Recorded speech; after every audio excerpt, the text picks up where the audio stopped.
Welcome to ProjectME, the podcast. I'm your host, Tiffany Carter, the founder of ProjectME, multimillionaire entrepreneur, former TV newscaster, money-making expert, female empowerment speaker, and self-proclaimed office supply addict. My mission is to take the mystery out of making big money. Every week on ProjectME, the podcast, I'll share success tips, strategies, and stories from other entrepreneurs, experts, and millionaires, showing you exactly how you can achieve your most exceptional life. Now let's get to it.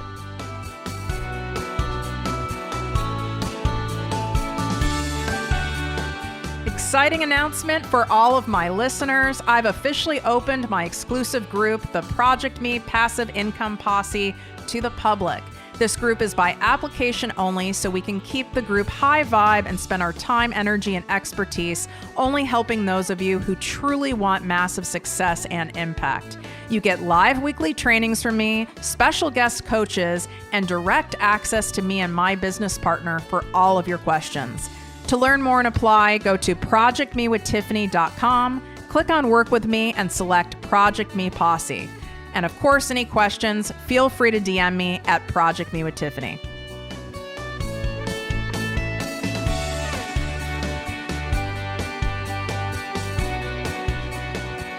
Welcome to the podcast and posse, ProjectME with Tiffany Carter. I'm your host, Tiffany, obviously. So those of you who have been following me, whether it's on Instagram, Facebook, or you're a listener of the show, you know that I'm a Virgo. And I joke about it a lot. But the point I'm making here is it's really important for us to know ourselves, know things about our signs, our chart, different interesting things using like the Myers Briggs test. There's a lot of new things out there that we can learn more about our personality. Are we an extrovert or an introvert? It's so key to knowing this in business, because then we can avoid things like burnout. We can avoid things that we hate, that we're not just naturally designed to do. And on the flip side, we can focus more on the things that are in alignment with who we actually really are in essence. So you guys are going to love the show today. I'm so excited. I have on Joshua MacGuire. He is known as Joshua the Psychic. He's been featured in Time Out New York, VH1, NBC, all the things. And he is going to do a live reading of me today.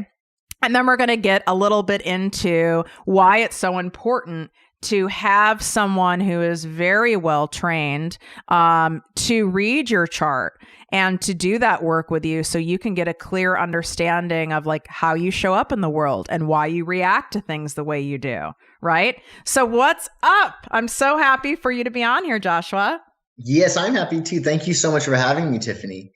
So first, let me start out with this, because for some people who don't know, and I might be using incorrect terminology too. So let's like educate people. What's the difference?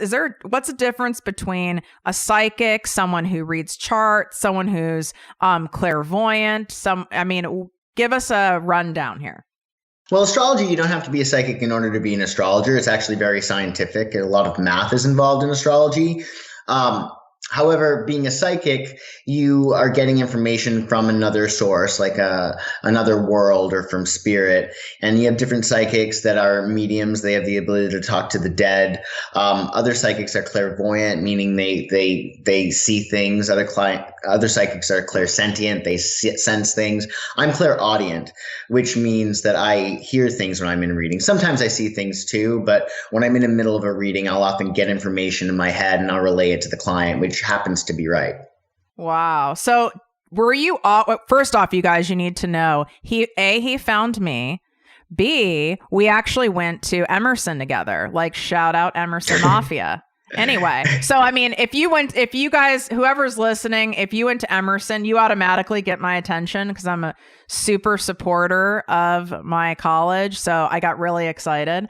But also, you were really smart in that, probably using your skill set that you've honed today. And you already probably knew that I am a big believer in this, in really learning more and as much as possible as you can about yourself, right? You already know as in a manifestation and all that. So were you always into being a psychic and astrology, or were you like tap dancing on Broadway and you ended up here?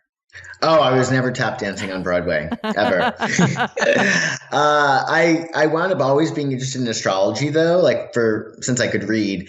And I remember trying to understand it better. And my grandmother, who was the sweetest, caring, most caring lady in the world, just so passive to a fault. And she was a Leo.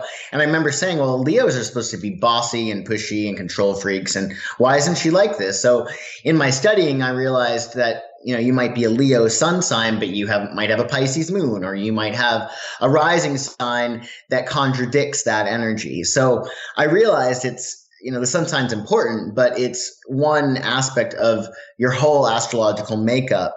And there might be aspects that are more dominant than others. So I wanted to study more.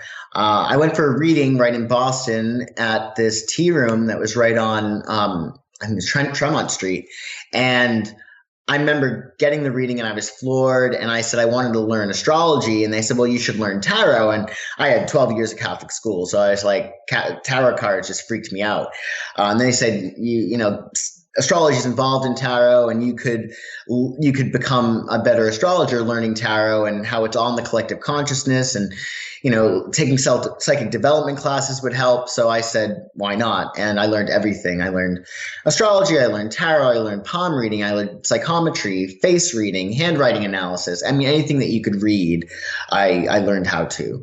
So you got obsessed with something that you already were passionate about. I mean, you made sure you were obsessed with it naturally, but you learned everything you could, right? Absolutely. And still to this day, I mean, astrology is so vast. I could spend the rest of my life studying and there would still be more to learn. I mean, there's so much to learn. It's never ending, which is part of the appeal to me, I guess. So why is it so important, whether you're a business owner, just even a human on this planet, why do you feel it is so important for someone to understand their chart? So they can play up their strengths and downplay their weaknesses, I think is the most important thing to realize. And also as a manifester, how we create our reality, I believe that we choose our charts. So, there might be some astrologers or people who are learning more astrology and they say, oh, I have this terrible aspect. Well, you chose that, just like you chose your parents, you chose your socioeconomic background, like you chose everything before you got here because your soul needed to learn certain lessons. So I think that it's a matter of allowing yourself to be in the driver's seat and to say, okay, well, I chose this Pluto in my first house. That meant that I'm going to have some kind of trauma in my body for whatever reason. Like there's going to be some kind of physical trauma that I'm going to have to deal with. Why did I choose this? Well, knowing that I chose it, it puts me in the driver's seat. I'm less of a victim. And then I'm able to leverage it and say, okay, well, how does this situation exactly as it is, how does it serve me? And if you can start looking at everything, no matter what happens, as you know, how I can leverage this, how does this serve me exactly as it is, even if it seems completely awful and traumatizing and terrible, everything can be leveraged because we create our own reality in every respect, as much as we oftentimes don't want to know that. Yeah, because that was well said. As much as we want to stay in denial about it, we do.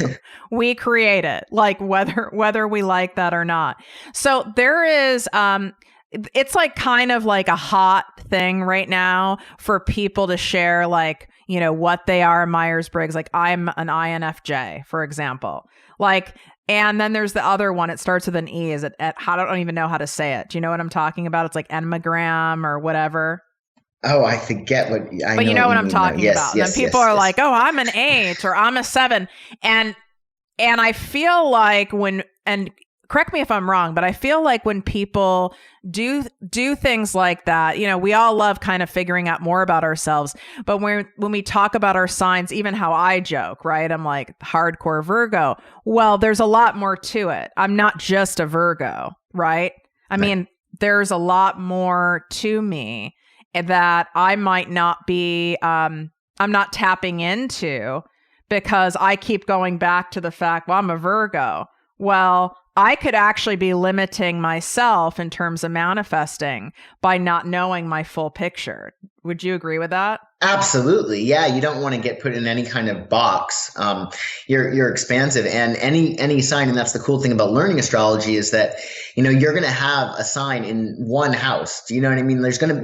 Every single sign of the zodiac is going to be someplace in your chart, even if it's not really empowered in your chart, you can still play it up, and other aspects that you're excited about, or different archetypes that you're excited about, you can look at your chart and play up this or play up that. So yeah, you definitely want to get a fuller picture so you can fall in love with yourself, madly in love with yourself, and deeply in love with yourself, so you know who you are at your core. And when you really can own that and love that and embody that, of course that, as that just makes everything happen. Like that love that you have for yourself, it goes out into the universe, and you can love everybody so much more, and everybody can love you more too.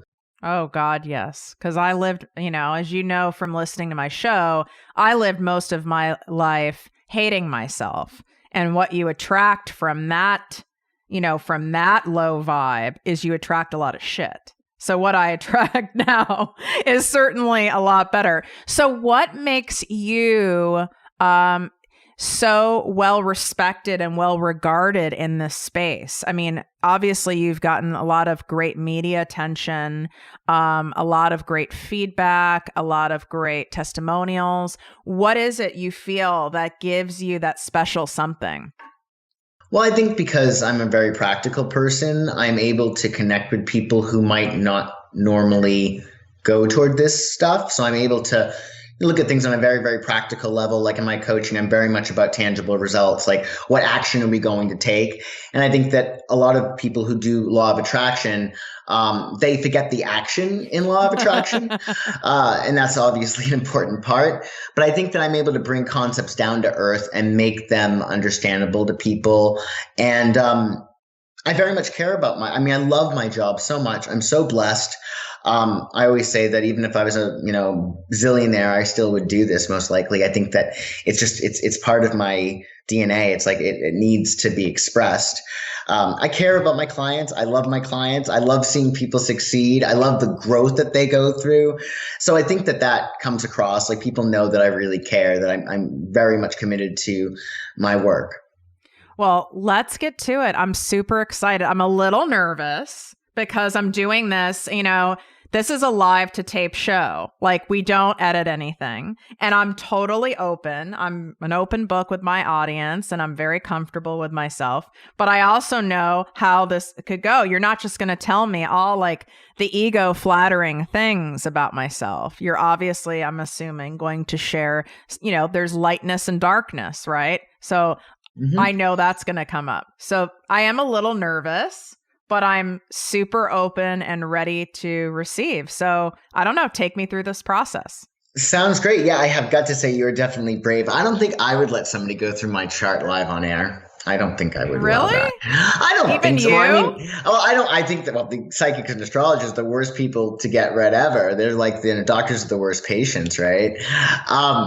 But yes, the first thing is that you are a Virgo indeed. However, you have a stellium, which is 3 or more planets in the 9th house. So what that means, when you have a conglomeration of planets in the 9th house, it gives a lot of emphasis on that house, right? So the 9th house has to do with philosophy. It has to do with learning. It has to do with travel. It has to do with teaching.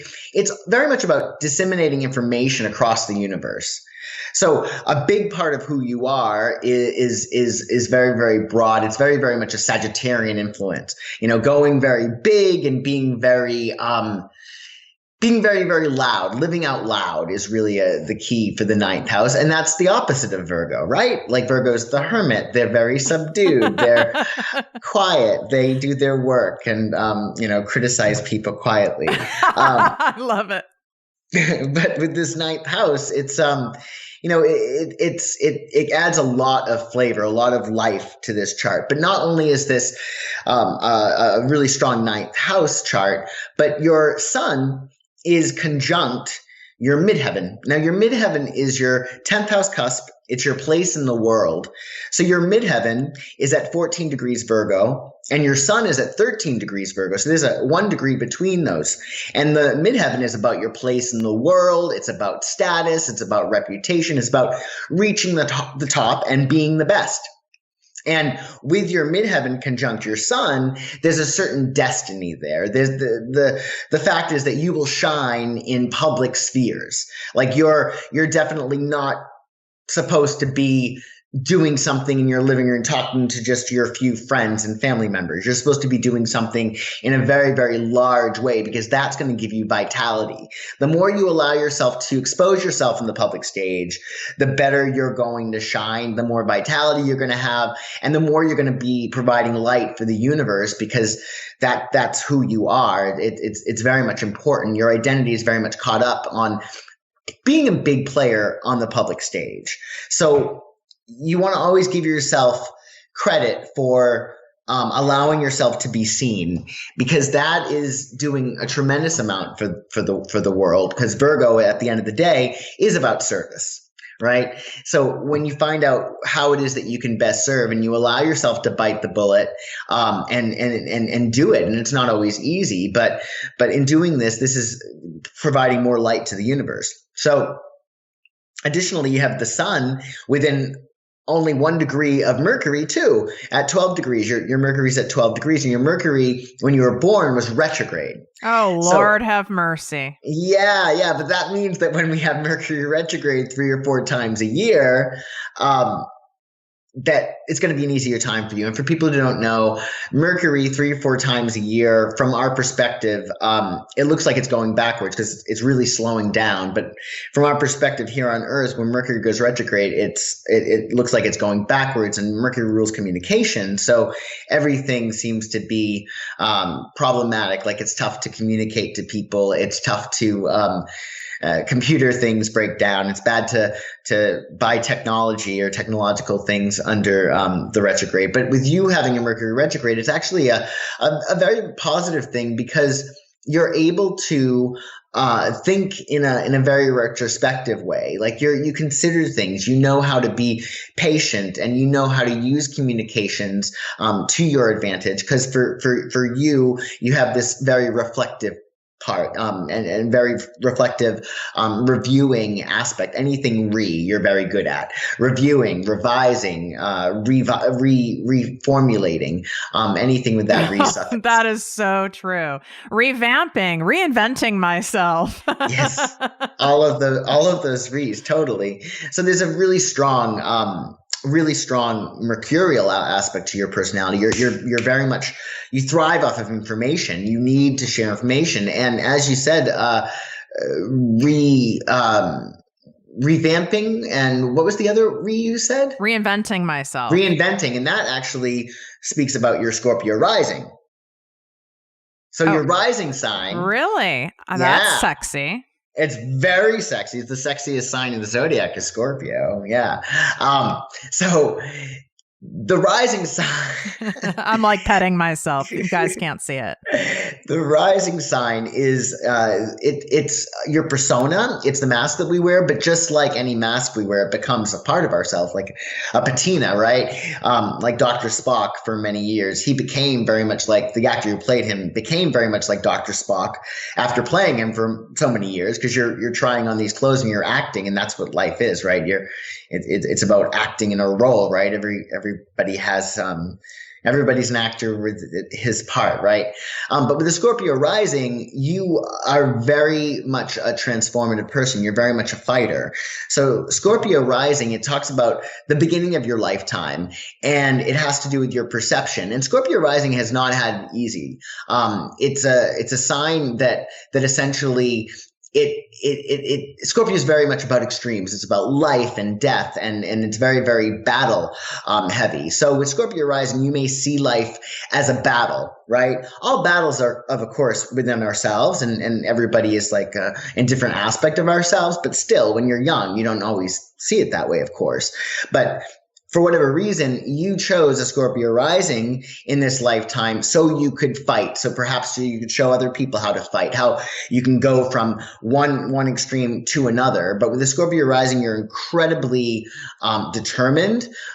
You're just a very, very fierce fighter. You're somebody who knows the power of letting go.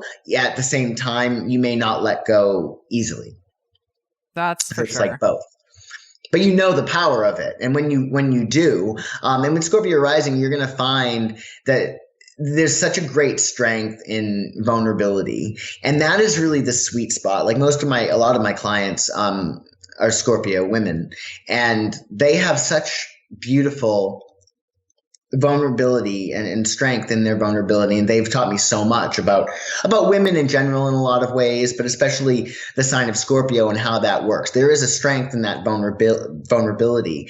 And when you can master that and honor that part of you that is watery and fiery, right? That part of you that is strong but also vulnerable, it's almost like the secret to the universe, because it's you're allowing yourself to fight for what you want, but also allowing what you want.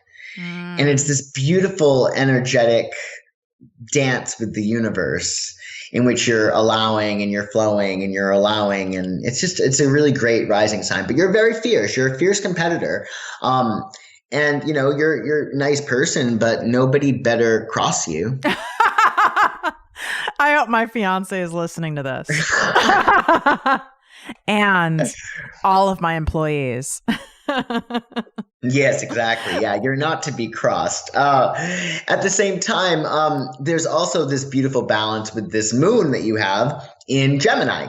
So this is, again, it's certainly not a typical chart. With the moon in Gemini, your instinctual reactions are rather light in a lot of ways. Gemini is the toddler of the zodiac. They like to have fun. They like to play. They like to chat. They like to collect lots of useless information, which is very, very different from Virgo, who's like, okay, is this relevant or is this not relevant, right? And then your Gemini moon is in the 7th. So you also are very much needing in some respects of partnerships, and even your audience is a 7th house thing. You're part of your one of your major partnerships in this world, from what I can see, is your audience, and that's a strong 7th house aspect that we don't always realize. We think of partners as our business partner or our spouse, but it's also your audience in the world. And there's a very, very strong need for that. There's a strong need for communication. There's a strong need for dialogue to collect information. So it's very, very Mercury strong. You definitely say that. But what's interesting is that your sun is at 13 degrees Virgo and your moon is at 14 degrees Gemini. And both Virgo and Gemini are mutable signs, meaning they are they transform things. They're more adaptable. At the same time, Virgo with Gemini makes a square, a 90-degree aspect. So that is not easy. It's one of the most difficult aspects. It speaks about how your need to shine as an individual is sometimes going to be in conflict with your emotional security, right? And it definitely speaks of your parents may have been the relationship they had may have been especially tense with that sun and that moon, because the sun has to do with the father typically and the moon mother. But again, that square, and a lot of people, they'll say, oh, I have all these squares. But again, diamonds are made from pressure, right? Like without squares, you don't get anything done. If we have trines, which are, really flowy, easy aspect, we almost like take them for granted, like our gifts for granted. But you, especially with that Scorpio rising, you have to fight for things. And with that square, you're able to use any kind of inner tension that you had to really, really great achievements, great power to regenerate yourself and especially come back after a setback. You're just a very resilient person. But again, it's not a matter of this is just handed to you. You've had to go through a lot of challenges in order to work with that energy and really perhaps teach other people how to do the same. So it's it's fascinating. There's a really strong dichotomy between Virgo and Gemini, but there's a nice little balance going on there, because if you didn't like to talk so much, and you didn't like to share and communicate and learn, then you would not have the ability to do what you do for the world. Do you know what I mean? Yeah, that's true. So you said, is my sun in Scorpio? Is that what you said? Oh no, your sun's in Virgo. You're a Scorpio ascendant, which is also known as the rising sign. Okay, so my rising Scorpio, my moon is Gemini. And Yep. would you say someone's rising sign and their moon, what are the main, like, because obviously you can go very, very detailed. What are like the main points for someone to look at? Oh, it would be sun, moon, and rising. So Okay. the sun is how you shine. So that's what's going to give you life. When you hear somebody say, "Oh my God, she's giving me life," that's your sun, right? It's like wherever your sun is, it gives you life. So if your sun is in Virgo, you're going to love things orderly and clean and organized, and you're going to love serving and knowing that you're being of service. That's going to make you feel really, really alive. If that sun is really next to Mercury or it's next to Venus, then it becomes sort of a combination of things, right? Your sun is next to Mercury. So one of the things that's going to make you shine is communication. And because your sun is in the ninth house, one of the other things that's going to make you shine is ninth house stuff like traveling, like foreign travel and teaching and sharing all of your information to the world, going large, right? So you want to look at the sun on its own. And then if you can go beyond that, you can see what house it's in and what planets are beside it and what other aspects it's making, that you can get more information. But the sun is your vitality. It's like your ego. In a lot of respects, it's like your heart, like what makes you alive. Wow. I mean, I know this isn't like a super, super detailed reading, probably what you could go into, if someone's like privately coaching with you. But this is so far so validating, because I will say in my head, I mean, and I want you guys to hear this who are listening too. If you feel this way sometimes too, let me know. I'll say in my head, can't it just be fucking easy? Like, everything is so much and it can get really exhausting, but that doesn't make me quit. I might like quit as like, being dramatic in my head for half an hour, but I get back up again. But it does feel exhausting. But I chose that. Like, why would I have chosen to have everything be such a fight and so much damn work? Why would I choose that? Were you asking? I'm asking. Yeah. Oh, good. Well, the thing is that I think that you specifically would choose that because you'd want to understand the power that you have to change that. Like with the Scorpio rising, that's your perception as well. So you can change and regenerate your perspective. You have a story going on, which we all do, right? We all create these narratives. Like every single time I go to the mailbox, there's not enough room for my mail to go in. Every single time I do that. Always. Without fail, I knew it was going to happen, right? So what I'm doing is I'm creating this story. So I go to the mailbox, I try to put my mail in, and I can't put it in. But if I, with your Scorpio rising, for instance, say, I don't need to go through this story again. I can change the narrative, and I can say, I bet there's 17 mailboxes within a mile radius of me. And I can try one of those, and guess what? I'm going to be able to get my mail in there. But for whatever reason, what the fact of the matter is, I don't really want to mail that letter. Like a part of me, I'm more comfortable and familiar with the fighting than actually getting what I think I want. So That's so true. And I think so many people can relate to that. Me fighting, because I'm very open about how I was sexually abused starting at age 11. Like, I basically was fighting out of the womb, to be frank, so it's like, that's what's familiar. I don't like it anymore, but it's just familiar, but I can change that. Right. Absolutely. Yeah. And it's a matter, and this is the more delicate issues when we have to, when you say to people, you create your own reality. I mean, how is that possible? But I think that Abraham Hicks, I don't know if you're familiar with Abraham Hicks, but she does a really good job of describing the whole contrast. When you know what you don't want, you have the ability to determine what you do want. And your life and your creation of your life is built out of contrast. If I'm treated terribly in a relationship, then I know I wanted to be treated like gold. But how would I be able to be treated like gold unless I knew what I didn't want? Right? So it's a matter of whatever emotions or feelings that you may have felt previously that were that did not feel good to you. It's a matter of that determines how you do want to feel. And through that, you're able to change the story and allow yourself to know that, the law of polarity, you can't have one thing without the other. You can't have order without chaos. You can't have dark without light.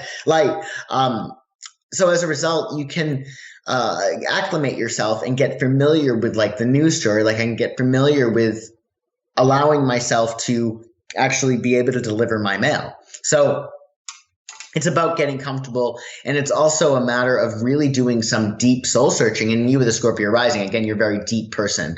You're definitely not surface, despite your Gemini moon. I'm just kidding. Scorpio rising is very deep. If you're being very nice, like I was expecting you to like give me some shit. So if you're holding back, like I want to know, like you just said, the law of polarity, like what are some traits of mine based on looking at my chart that I need to be aware of? Some things that, aren't such nice to haves, perhaps. Well, I think with Neptune, the thing is that you have squares. Like your sun is not just square your moon, but it's also square Neptune. So Neptune is at 13 degrees Sag. So think of it this way: you got three mutable signs: Sagittarius, Virgo, and Gemini. And when they're the same modality, when they're the same modality, like in this case, they're all mutable, that they all form 90-degree angles with each other, right? So there's a little bit of conflict, like we had said before, with the sun and the moon. So with Neptune is like, these are symbols, not signs. And that's why you always want to start with the client, right? For instance, Neptune can have to do with music and be about being psychic or spiritual and really imaginative. It can make you an artist. It also can make somebody, a drug addict, or it can make them a liar, or it can make them a drunk. It's a matter of their symbols, not signs. So when you see Neptune, it's a matter of there's so much. And like any aspect, that's why you'll meet two twins and they have the exact same chart, literally. And I'm so lucky that I do serve twins, different sets of twins, so I can actually see this, that they will use their aspects in completely different ways, but it's still really clear how they're using that energy. So the thing is that with the square, it is going to be important, I think, with Neptune. It's a matter of making sure that you're utilizing Neptune's more healthy principles as opposed to its negative ones. Like Kurt Cobain, who had a very, very strong Neptune, being a Pisces, right? And other strong Neptunian aspects. He was an amazing artist. And he had this huge water trine that it was so easy for him to be such an amazing musician and artist. I mean, there's so many things that he could do, but he also had a Virgo rising, by the way, and he was a hard worker. Like he drove his teammates. Like we have to practice every single day, and people don't realize that he was quite the perfectionist. But my point is that with that Neptune dominance, he was able to channel it into his work and create masterpieces, but also it did him in. So it's a matter with that Neptune, always doing what you can to know that you have that Neptune in the first house. It is a strong aspect of your personality, meaning it's your first planet in your chart, right after your ascendant. So the first experience that you had in this world was a little bit Neptunian. So it was either spiritual, or it was cloudy, or it was confusing, or it was just fuzzy. You did not know. So what happens in your life, there's always going to be a need on some level to sort of obfuscate things or to blur the reality of things, which is not a negative thing necessarily, right? Because we need, for instance, to visualize in order to create our reality, which is a really strong law of attraction exercise, as you know. But I think that with the Neptune here, I would say, especially with challenges that you may have had, I would say that you would have to go through a lot of I would say self-discipline, because it's so easy with that Neptunian and also the watery ascendant to do things that might not be healthy for you. Does that make sense? Yes. I mean, it's for anyone who follows me on Instagram at ProjectME with Tiffany, or on Facebook at ProjectME with Tiffany, or you've listened to quite a few episodes. Everything you're saying, I know they're nodding their heads like, oh, wow, it makes sense when you know my story, because I share, as you say, I'm the communicator, right? I'm with the vulnerability. I take people through my day and my Instagram stories. I share my shit, right? I don't just share the good days or when I'm doing something glamorous or whatever. But I am a recovered exercise addict, which is a form of an eating disorder. And that I have more in check. But the workaholism is definitely, and that's a form of escape, right? Absolutely. So that's where I could see what you're saying, where that comes in, right? Is that and it's almost like it's such a strong energetic pull that I can feel the pull sometimes to go there. It's like a shining light, like just follow the light and all will happen. And then I have to go, wait, no, don't follow that light. That can lead down a dark tunnel. Totally. I can actually like feel it in my body, which is crazy. Yeah, absolutely. And that's sort of like going underwater, right? When you allow yourself, because you escape. But Virgos at the same time, they find themselves in their work, whereas Pisces, they lose themselves in their work. So with you, with strong Neptune as well as strong Virgo, you find yourself in your work, but you also can lose yourself in your work. Hence my mind. So when people are, when people like, let's say, I mean, not that anyone reads a newspaper, but like when people want to follow a hashtag for their sign, whatever they are, Leo, Virgo, Cancer, would you say is that accurate? I mean, I know you need something more detailed to get a full picture, but is it accurate when someone's like, oh my God, I'm such a Leo, or oh my God, I'm such a Gemini, or whatever? Is that even worth their time putting a lot of energy into learning more about that sign? Well, I think it's a start. I mean, I even do articles for, I get interviewed for like Pop Sugar, and, it's like, what sign is best for, what sign's most likely to get married? I mean, they're just ridiculous because it's just not that simple. But it is a foray into learning astrology. So anything that gets your interest, obviously there's going to be more to know about. So yeah, in some respects, like daily horoscopes, you can, if something is happening, like Uranus, for instance, just went into Taurus again. So, but it's at like 1 or 0 degrees Taurus, 0 or 1. So that means that Taurus is right now, if their sun is at 0 to say 4 degrees, then they're going to be feeling it. But there's also 26 other degrees that they probably aren't feeling the effects of it. So it really depends. It's almost like a crapshoot. So if like your horoscope says, oh, okay, well, now Uranus is playing with this planet now, so this is going to be a shit day for you. It might be absolutely on the money, but it also might not be. It depends on the actual degree of your sign. So it can give you some insight, but oftentimes it's very, very general. But it's a great way for people to question and understand and not be complacent. And hopefully they'll read this stuff and be like, that's absolutely not the case. Like I do a newsletter, I send out horoscope, and this Scorpio guy, I did not like this at the time, but he wrote back. He's like, just to let you know, absolutely nothing was true in the horoscope that you gave me. I'm like, okay, well, you can go to hell. You're like, well, this is not like some fortune telling here. Well, the thing is that, oftentimes, again, it has to do with the degrees. So if there's like a wide orb in terms of a degree, I can get lucky, and, it will be relevant to the person's sign because there are transits that are going on. But, that's just testament of the fact that it's not always going to be 100%. You really should have your chart done if you're serious about learning. So for those people in my audience who are like, okay, that was cool. Like I definitely, they're getting the value of it. I mean, you guys, like, you can't see my face, but it's even though he didn't go as in depth as I'm sure you normally go, like in an hour or 2 hour session or something like that, it still is it was validating to me. I was already aware of a lot of these things about myself, but what I wasn't aware about is that this is how I came into the world, right? Sometimes we don't know, is this a learned behavior? Is this a habit? But this is how I came into the world. And also what it validates is, look what I'm destined to do. I was destined to be a communicator, to be a teacher, to be a thought leader, to be sharing on a public platform. I was also destined to fight and struggle and survive, right?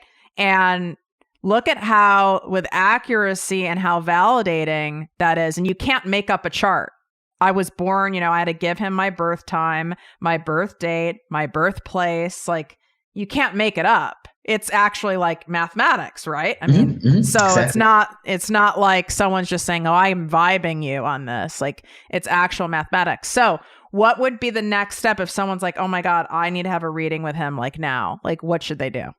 Just go to psychicsun.com. Just visit my website and you can just understand more about what I do, or you can drop me an email. And yeah, we'll set up an appointment, and I'll just need your time, date, and place of birth, and we'll run your chart. I have different time sessions. Like, somebody could see me for a half hour if they wanted to. And of course I do readings all over the world, like via Skype or Zoom or phone, and also in West Hollywood, California. Oh, I didn't even ask you that. So you're by me, like you're in LA.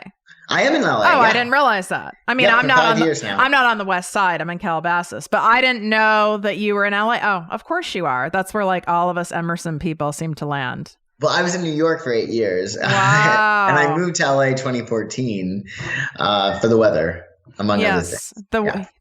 Among other things. dot. AKA relationship. That's always what it's like. It's usually a relationship that gets us to move. Sometimes it's a job. I freaking love this. Like, we're getting you a TV show. It's happening. Oh, awesome.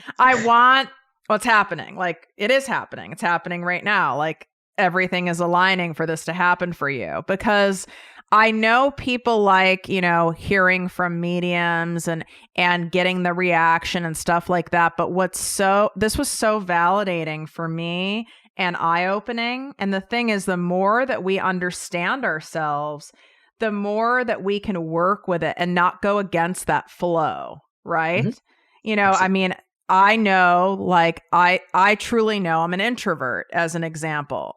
I'm no longer, once I accepted that about myself, I never wanted to admit that, because I always wanted to be an extrovert. It looks more fun, like the cool kids are doing it. Once I accepted it, I changed my entire life based on it, and everything flowed much better, So you can read a chart for someone, but if they don't accept what their chart says, right, you're still going to be in resistance, right? Totally. So do you also read people's charts, like of significant others or their children or a business partner?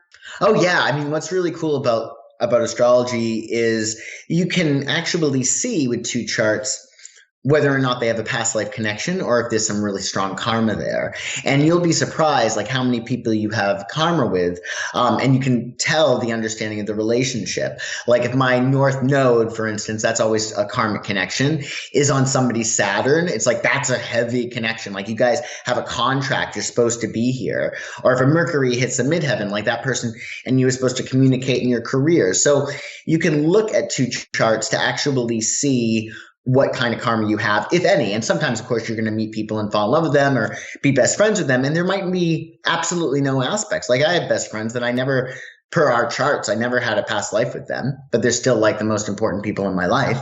And also you can combine a chart. So say you wanted to see what your energy with this potential business partner looks like, or even boyfriend or husband or whatever you want.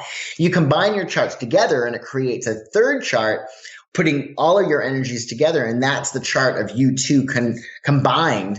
And then you can look and you can say, okay, well, this is the karmic direction of the relationship. And this is how you appear to the public. This is how you communicate. This is what might be a problem. I mean, there's just so much that you can do, especially in relationships. It's a beautiful thing. Wow, Really is. I didn't know that. What a great idea. Like before I get involved with like any investment partner or to even take on a key employee, like this can be a new requirement of mine, to make sure that energetically, like we're a good match. Because what I tend to do, because I'm almost an overly empathetic person, is I want to see the good in someone. It's like that black or white thinking. Either you're really obvious that you're not authentic, right?